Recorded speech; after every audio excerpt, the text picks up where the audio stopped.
हेडियो learners welcome back another video Student Wings के YouTube channel पर आप सभी का स्वागत है। आप चैनल पे पहली बार है तो प्लीज चैनल को पहले सब्सक्राइब कर लीजिए, ठीक है। ऑल नोटिफिकेशन अलाउ कीजिए ताकि आपको हर वीडियो का नोटिफिकेशन सबसे पहले जाए। आज बात करेंगे हम सांख्यिकी अधिकारी की जो भर्ती आई है। आरपीएससी ने सांख्यिकी अधिकारी, राजस्थान लोक सेवा आयोग अजमेर ने जो सांख्यिकी अधिकारी की जो स्टेटिकल ऑफिसर की जो वैकेंसी निकाली है उसके बारे में हम डिटेल से डिस्कस करेंगे। उसके सिलेबस के बारे में डिस्कस करेंगे, उसकी बुक के बारे में डिस्कस करेंगे और कहाँ से आपको क्या मटेरियल कहाँ से पढ़ना है और कितना पढ़ना है, सारी बातें आज इस वीडियो में करेंगे। अगर आपने फॉर्म लगाया है तो क्या अच्छी बात है उसके लिए, और अगर आपने फॉर्म नहीं लगाया तो क्या आपके लिए गुड न्यूज़ है, क्या फिर आपके लिए नेगेटिव पॉइंट है या पॉजिटिव पॉइंट क्या है, आपने फॉर्म लगाया है या फिर नहीं लगाया है, फिर लगाना चाहिए।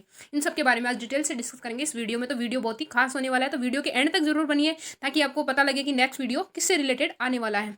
तो ये है राजस्थान लोक सेवा आयोग अजमेर की ओर से स्टेटिकल जो ऑफिसर है, ठीक है, उसकी एसओ की जो वैकेंसी आई हुई है, स्टेटिकल ऑफिसर की जो वैकेंसी आई हुई है 2023 की, उसके बारे में डिस्कस करेंगे और इसकी एग्जाम कब तक कंडक्ट करवाएगी इनके बारे में भी हम डिस्कस करेंगे। तो number of post, total post है 72 पोस्ट है। तो 72 पोस्ट है, कैटेगरी वाइज अलग अलग है कि किस कैटेगरी के लिए कितनी पोस्ट अवेलेबल है, इनके बारे में बात करेंगे। और रिजर्व जो कैटेगरी है उसमें कितनी पोस्टें दी गई है और अनरिजर्व जो कैटेगरी है उसमें कितनी पोस्ट है। तो यहाँ पे जनरल में 17 पोस्ट है, जनरल डब्ल्यू में 5 पोस्ट है, डब्ल्यू में 2 पोस्ट है, डीवी में 1 पोस्ट है और एससी में जो जनरल है उसमें 8 पोस्ट जनरल की है, 2 पोस्ट जनरल डब्ल्यू की है, 2 पोस्ट डब्ल्यू की है और 0 पोस्ट डी वी की है। और एसटी में जो जनरल है उसमें 6 पोस्ट है। तो डब्ल्यू है उसकी कोई पोस्ट नहीं है, डब्ल्यू की भी कोई पोस्ट नहीं है। और ओबीसी में जो जनरल है उसमें 11 पोस्ट है, जनरल डब्ल्यू में 3 पोस्टें हैं, डब्ल्यू में कोई पोस्ट नहीं है, डब्ल्यू में 1 पोस्ट है।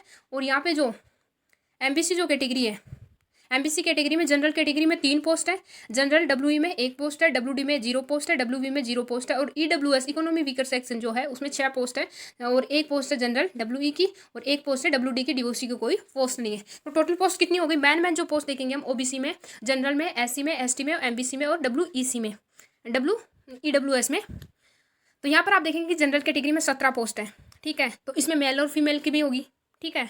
जनरल डब्ल्यू में 5 पोस्ट है तो मेल और फीमेल की भी डिवाइड होगी, डब्ल्यू में भी 2 पोस्ट है, डीवी में भी 1 पोस्ट है, एसटी में 8 पोस्ट है, एससी में 8, एसटी में 6 पोस्ट, ओबीसी में 11 पोस्ट जनरल की है, एमबीसी में 3 पोस्ट जनरल की है और ईडब्ल्यूएस में 6 पोस्ट है। तो इस वीडियो में खास है कि जो स्टूडेंट रेगुलर स्टैटिकल ऑफिसर की ओनली तैयारी करें उनके लिए बेनिफिशियरी, ऐसा नहीं कि आप आरपीएससी की किसी भी एग्जाम के लिए या फिर आप राजस्थान पुलिस का एग्जाम दे रहे हो, अगर आपको एलिजिबल है आप इसमें तब भी आप फॉर्म मत लगाओ।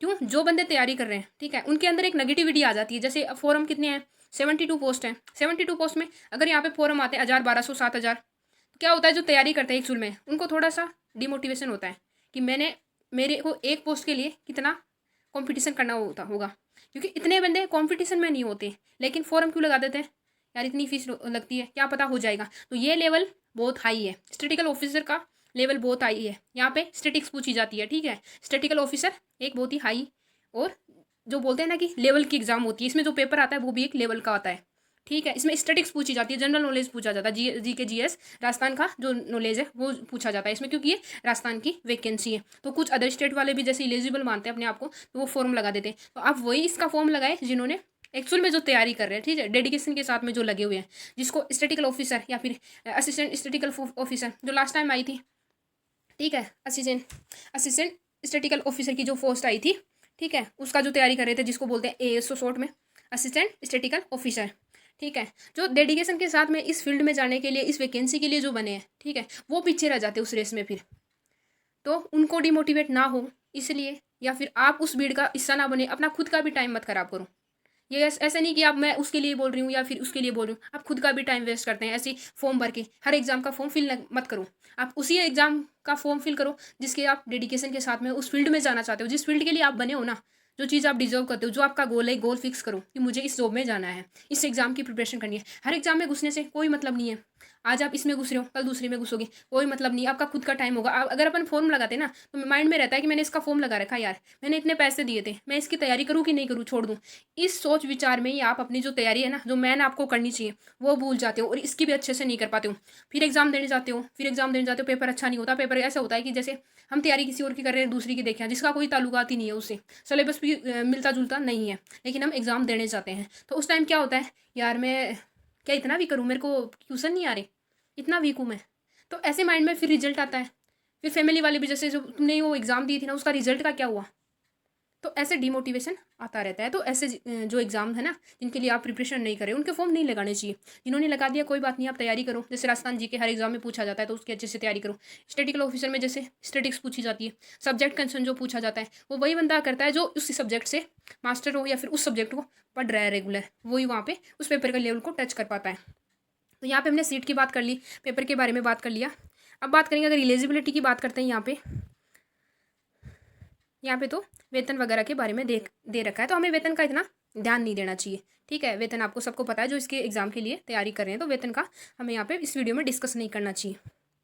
आपको भी पता होगा इस एग्ज़ाम का लेवल क्या है, उसके अकॉर्डिंग वेतन तो होगा ही। तो यहाँ पे अपने सिलेबस के बारे में मैन डिस्कस करते हैं, इसका सिलेबस क्या होता है। इसकी जो आवेदन तिथि के बारे में बात करें हम, आवेदन इसका 15/9/2023 से इसका एग्ज़ाम फॉर्म फिल होना शुरू हो गए थे और 14/10/2023 तक इसके फॉर्म भरे जाएंगे। मतलब 15 सितंबर से इसके फॉर्म स्टार्ट हो रहे हैं और 14 अक्टूबर तक इसके फॉर्म भरे जाएंगे। तो जिन्होंने फॉर्म नहीं भरा है वो जरूर अपना फॉर्म फिल कीजिए। और ये वीडियो देखिए, ऐसे मत सोचिए कि मेरे को डिमोटिवेशन हो रहा है या फिर मैं इसका फॉर्म भरूँ या नहीं। अगर आपने ठान रखा है कि मेरे को फॉर्म भरना है, मेरे को एग्जाम देना है, मेरे को अपना लेवल चेक करना है, तो आप जरूर से ये फॉर्म भरिए। All the best. तो यहाँ पे आपको बता दिया मैंने लास्ट डेट कब है, 14 अक्टूबर इसकी लास्ट डेट है। तो फॉर्म जरूर भर देना। 15/9 से इसके फॉर्म स्टार्ट हो गए हैं। और इसकी जो फॉर्म फीस के बारे में बात करते हैं अपन, तो इसकी जैसे यहाँ पे आ गया, बीच में आ गया फॉर्म फीस के बारे में मैं आपको यहाँ पे बता दूँ। यहाँ पे ये दे रखा है, यहाँ पे आप जब देखेंगे तो यहाँ पे फॉर्म फीस के बारे में दे रखा है। सरकार ने संशोधन के बारे में यहाँ पे दे रखा है। फॉर्म फीस मैं आपको बता दूँ, यहाँ पे 600 और 400 रुपये। जनरल कैटेगरी के लिए 600 है फीस, ठीक है, 600। और जो एसटी जो विकलांग कैटेगरी है उसमें 400 रुपये फीस रखी गई है। 600 400 फीस रखी है। अब यहाँ पे देखो सिलेबस देखेंगे आप, तो इसमें जनरल नॉलेज ऑफ राजस्थान, तो इसमें 40 क्वेश्चन पूछे जाएंगे और 40 मार्क्स इसके होने वाले हैं, ठीक है। एक क्वेश्चन का 1 नंबर। सब्जेक्ट कंसर्न सब्जेक्ट, इसमें 110 क्वेश्चन होने वाले हैं और 110 नंबर के होने वाले। तो आप ये देखें कि सब्जेक्ट जो है वो कितना पूछा जा रहा है। पेपर का 150 क्वेश्चन में से 40 क्वेश्चन आ रहे हैं जनरल नॉलेज ऑफ राजस्थान के बारे में। जनरल नॉलेज आपका ये पूछा जाएगा 40 नंबर का, और 110 नंबर का पूछा जाएगा आपका सब्जेक्ट, ठीक है। और इसका टाइम होने वाला है 2.5 घंटे, 230 आवर्स होने वाले इसका समय। तो इसमें 150 क्वेश्चन आएंगे। नेगेटिव मार्किंग के बारे में 2 आवर्स, नेगेटिव मार्किंग के बारे में wrong answer, salesman, incorrect answer, multiple answer, ठीक है। यहाँ पे ऑप्शंस के बारे में दे रखा है।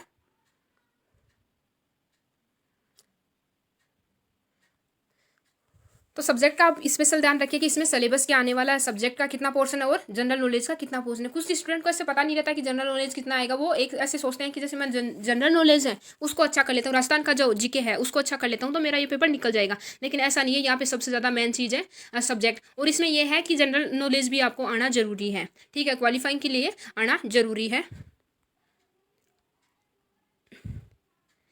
आगे यहाँ पे जो 500 रुपये जो बताया है कि अगर आपके फॉर्म में कुछ प्रॉब्लम होती है, ठीक है, फॉर्म में अगर कोई करेक्शन करना है आपको, तो फॉर्म में जो करेक्शन करोगे उसके लिए एक बार में जो करेक्शन करोगे उसके 500 रुपये फीस होगी। और उसके बाद में अगर विंडो ओपन होती है उसके बाद में अगर आप करेक्शन करना चाहते हो तो वो करेक्शन नहीं होगा।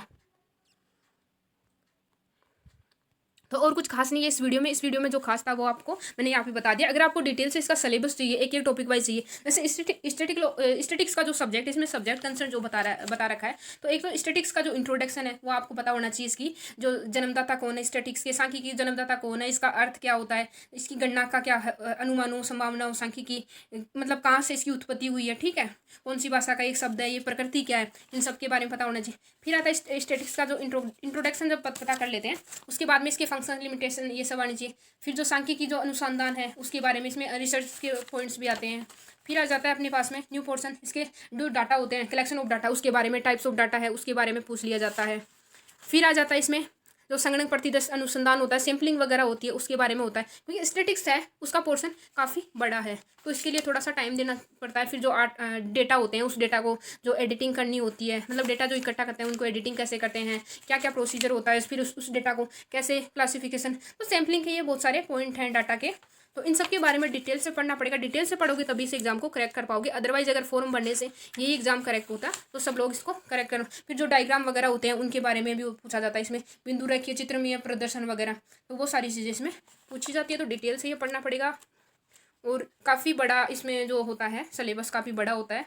इसमें मादे, गुणोत्तर मादे, हरात्मक मादे, ठीक है, इन सभी मादे वगैरह के बारे में नॉलेज होना चाहिए, मानक वगैरह के बारे में नॉलेज होना चाहिए, ठीक है। टाइम सीरीज पूछी जाती है इसमें। तो इसका सिलेबस काफ़ी होता है, स्टैटिक्स का सिलेबस, ठीक है, काफ़ी बड़ा होता है। तो डिटेल से इसको पढ़ोगे, इसकी बुक के बारे में अगर आपको सजेशन चाहिए या फिर इसके सिलेबस के बारे में आपको पूछना है, सिलेबस के रिगार्डिंग मैं एक वीडियो लेके आऊँ, तो आप जरूर कमेंट सेक्शन में मेंशन करिए कि एक वीडियो चाहिए हमें सिलेबस के रिगार्डिंग, और इसका पेपर पैटर्न है उसके बारे में कि कौन सा पोर्शन हमें सबसे पहले पढ़ना चाहिए, कौन सा पोर्शन को ज़्यादा टाइम देना चाहिए, सारा वीडियो के अंदर आपको बताया जाएगा। लेकिन उसके लिए आपको कमेंट करना होगा कि हमें इसके रिगार्डिंग एक वीडियो चाहिए। तो have a nice day, take care, bye bye. Video अच्छा लगता है तो लाइक शेयर एंड कमेंट करना बिल्कुल भी ना भूले, और चैनल को सब्सक्राइब जरूर कर लीजिए ताकि आपको हर वीडियो का नोटिफिकेशन सबसे पहले जाए। Bye bye, take care.